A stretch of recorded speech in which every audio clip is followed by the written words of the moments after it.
It's fall again. Fall, or autumn, is my favorite season. For one, the bugs are gone. The weather here in Georgia is mild, and the leaves turn beautiful colors. People seem to slow down and reflect in the fall. Before all of the hustle and bustle of the holiday season, they take time to contemplate life and their purpose in the world. School has started back, and the folly of summer is gone.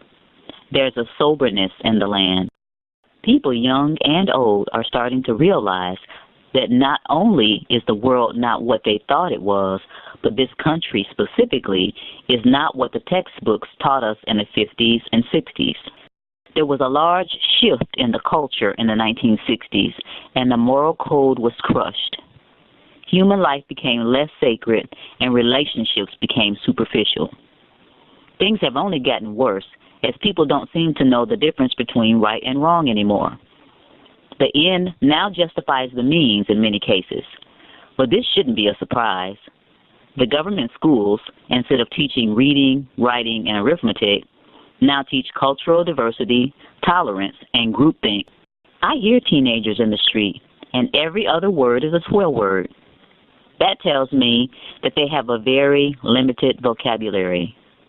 I see and hear people berating women, abusing children, and participating in all manner of unethical, immoral behavior. This fact grieves my spirit deeply. The America I knew is gone forever unless Almighty God intervenes soon. We are being eaten up from the inside out like a fast-moving cancer. Our churches don't teach Christ anymore, only the blessings of God.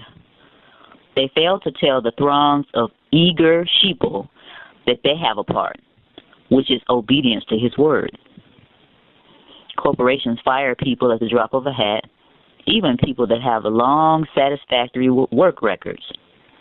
The banksters are taking people's homes like it's a game of Monopoly, and people lie, cheat, and steal like it's old hat. Greed is king, and he who dies with the most toys wins. Or does he? I want to impose upon you, readers and listeners, to do something for me. I admonish you to turn off the television and forego movies for the rest of November. Instead, take the time to reflect on your purpose in life and physically draw out plans to fulfill that purpose. If you have children and grandchildren, write down ways that you will instill in them the values and morals that we held dear. Don't chicken out. Don't tell yourself that it's too much to handle. Americans are not cowards. We can stop the terrible tide of destruction that's engrossing this country. With the Lord's help and our commitment to make real change in our lives first, we can create a ripple effect from sea to shining sea. Stop listening to the doom and gloom newscasters. I don't want to hear about another murder, robbery, shooting, or rape. Let's start performing acts of kindness and see if they will announce those over the airwaves. Those of us that are over 50, let's take the time to impart some of our wisdom into the young folks.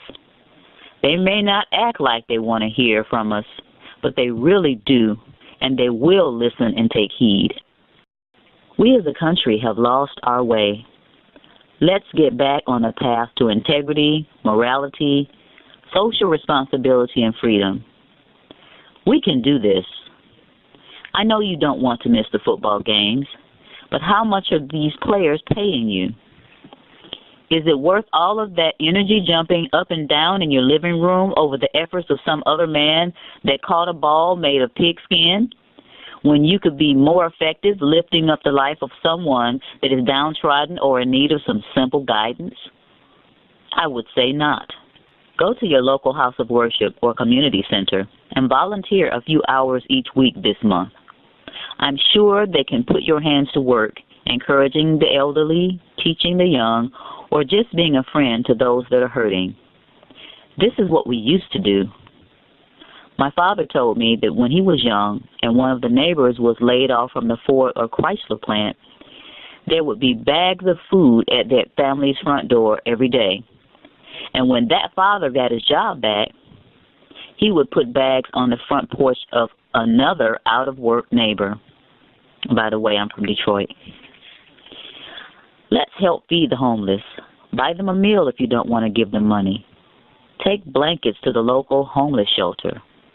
If it wasn't for the grace of God, we could be there this fall. I am not ashamed to ask you to do this, and as of today, I will be doing the same. I feel that as a people, we need to elevate ourselves again. We are resilient, and we can make a difference. I would hope that you would include your children in this worthwhile venture. Give them some good age-appropriate books to read, or read with them and discuss the content. Family is the foundation of this country, and the enemy, whoever you believe he is out to destroy the family. Don't let it happen. Act now. Turn off the boob tube, idiot box, electronic income and intellect reducer, and change your lives so that we as a whole will change the course of our country. God bless you, and may God save America. This is Sherry Peel Jackson signing out.